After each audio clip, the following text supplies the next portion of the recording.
Hello, আসসালামু আলাইকুম। Welcome back to my another video. আজকে কিন্তু তোমাদেরকে আমি পায়জামায় বা প্লাজোতে কিভাবে ইলাস্টিক সেট করতে হয় নতুনদের জন্য সেটাই আজকে করে দেখাবো।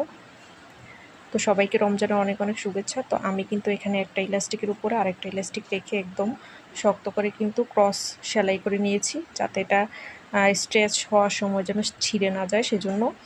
আর ইলাস্টিকটা কিন্তু আমি আমার মেজারমেন্ট অনুযায়ী ফিতা দিয়ে মেপে তারপরে দিয়ে নিয়েছি। তোমরা কিন্তু তোমাদের মেজারমেন্ট অনুযায়ী ফিতাটা দিয়ে নিবা। তারপর কিন্তু আমি ফিতাটাকে একটা সেফটি পিন দিয়ে কিন্তু ভিতরে ঢুকিয়ে নিয়েছি, যেন ইলাস্টিকটার ভিতরের অংশে যেন বটে না থাকে বা ভাঁজ পড়ে না থাকে, সেটা কিন্তু খেয়াল রাখতে হবে অবশ্যই।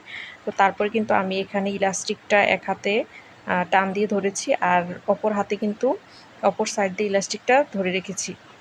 ইলাস্টিকটা কিন্তু টেনে টেনে কিন্তু সেলাইটা উপরে বসিয়ে দিতে হবে, ঠিক আমি যেভাবে করতেছি সেভাবে।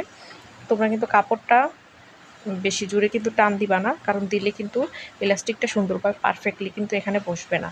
তো ইলাস্টিকটা কিন্তু লাগানো এবং ইলাস্টিকের উপরে যে সেলাইটা, এটা কিন্তু মোস্ট ইম্পর্ট্যান্ট একটা ফ্যাক্টর প্লাজোর ক্ষেত্রে বা প্যান্ট কাট যেটা বলো না কেন, সব ধরনের পায়জামার ক্ষেত্রে কিন্তু বা সালোয়ারের ক্ষেত্রে কিন্তু বা যত ডিজাইনে করি না কিন্তু এটা কিন্তু অত্যাবশ্যকীয় একটা জিনিস। তো এটা শেখাটা কিন্তু খুবই জরুরি।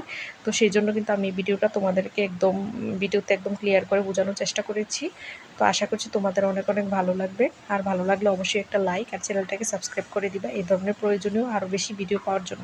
তো আমি কিন্তু এভাবে টেনে টেনে কিন্তু ইলাস্টিকটাকে একদম টেনে টেনে ধরে রেখে কিন্তু আমি দুই হাত দিয়ে আস্তে আস্তে কিন্তু উপরে সেলাইটা বসিয়ে দিচ্ছি।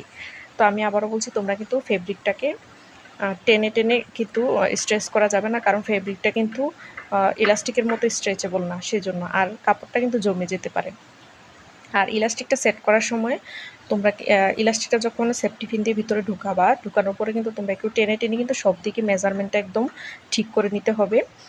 কারণ দেখা যায় যে ইলাস্টিকটা ঢুকানোর পরে একদিক দিয়ে হচ্ছে যে কাপড়গুলো অনেক বেশি থাকে, আবার অন্য দিক দিয়ে দেখা যায় কাপড়গুলো কম থাকে। তো এই যে আমার হয়ে গেছে ঢুকানো। Thanks for watching guys, I will see in my next one.